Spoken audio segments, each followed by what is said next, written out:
Hello, bookworms, and I hope you're doing well. And another book review from me. And I've been reading a book called Friends, Lovers, and the Big Terrible Thing. And this is the autobiography by a guy called Matthew Perry, which everybody knows is the guy that plays Chandler Bing in Friends. Um, so, um, Friends, Lovers, and the Big Terrible Thing. So this is an autobiography, and straight off the bat, I'll say that I normally have about 2 or 3 books on the go, and occasionally what will happen is, I kind of read a bit of this and I read a bit of that, and then one book will take over, and I want to read that whole thing, and I can't put it down. And I'm really surprised that this is one of those books. Once I got into it, I could not put this book down. It's not very long, but it's a heartfelt, poignant autobiography, self-biography by Matthew Perry. And I thought, am I going to learn anything from this? What is this all about? But actually, I thought, firstly, it was very funny, as you'd maybe expect from, or actually, maybe you wouldn't expect this from him, because you think that maybe his character is completely scripted in Friends, but actually he's a funny writer. Basically, it's about him and his difficulties with addiction. And, he talks about how he managed to get off alcohol and drugs. Obviously, the big elephant in the room is he didn't make it. He did die, I think, about a year ago. He was found in his, they always say his hot tub, unconscious, but his hot tub is like the size of most people's swimming pools, if anybody has a swimming pool. And, it's like an infinity pool at the top of a penthouse. And that's the thing about him. You think that if you had all the fame that you could want in the world, you were on the biggest TV show in the world, your girlfriend was someone like Julia Roberts, which she was, and he went out with people like Julia Roberts, who was it, Carmen Diaz, and quite a few other kind of famous people, but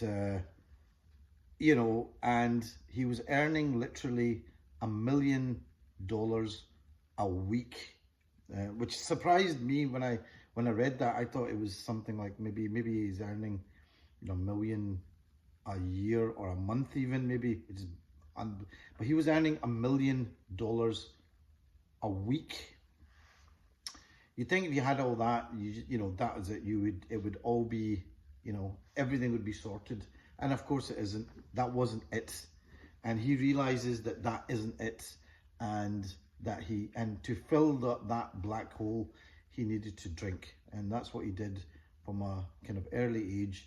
And of course, when he was younger, he was able to deal with it. But as he got older, it was harder to just shrug it off. When you're young, I guess you've got the resilience to just knock things off.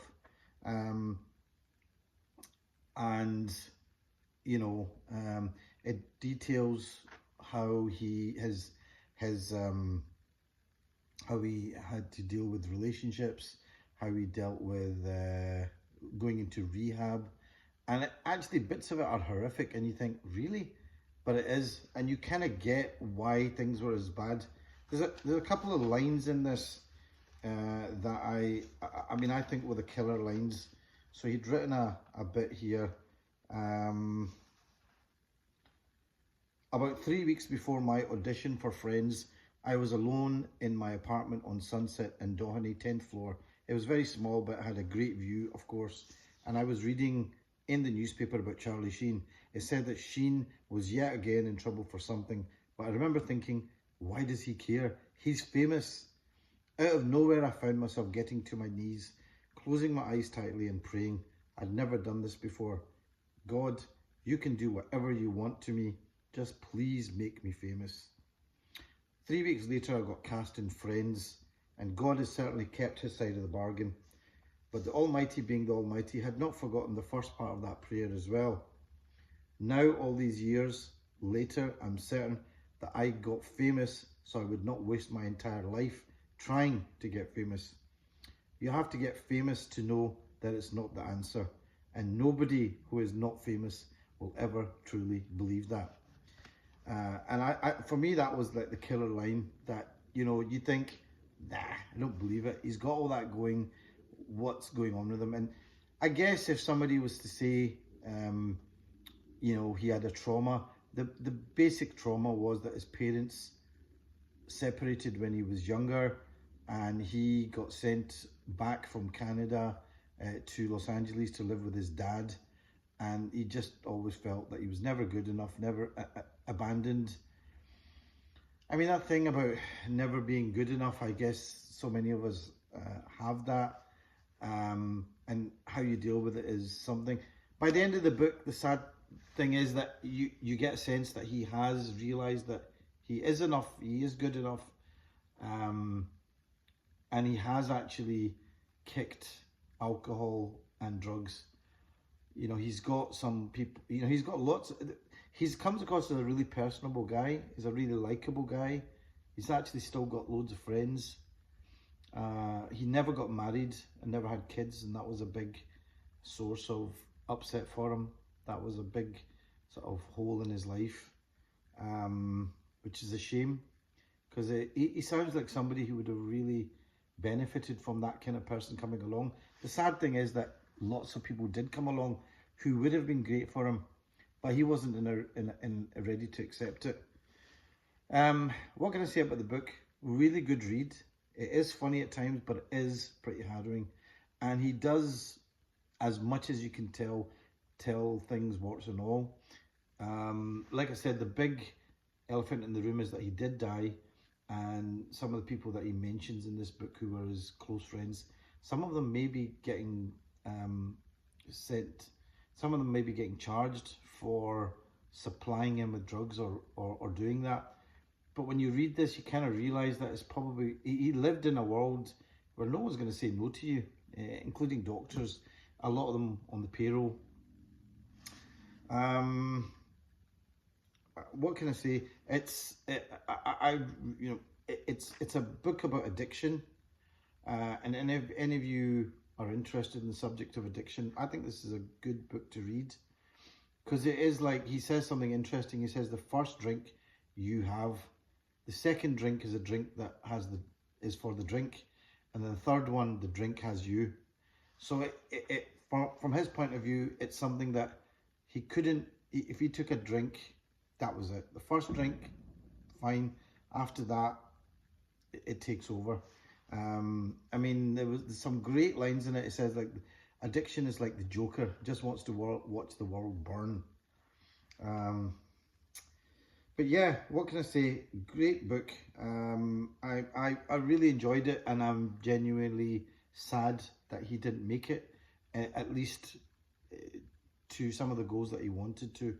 But, you know, he did a lot. He's worked a lot with Alcoholics Anonymous, AA. So he did a lot of that under the cover, and that's part of the thing about Alcoholics Anonymous. You have to do it anonymously. So he did act as a sponsor for lots of people, and he did help a lot of people with addiction issues.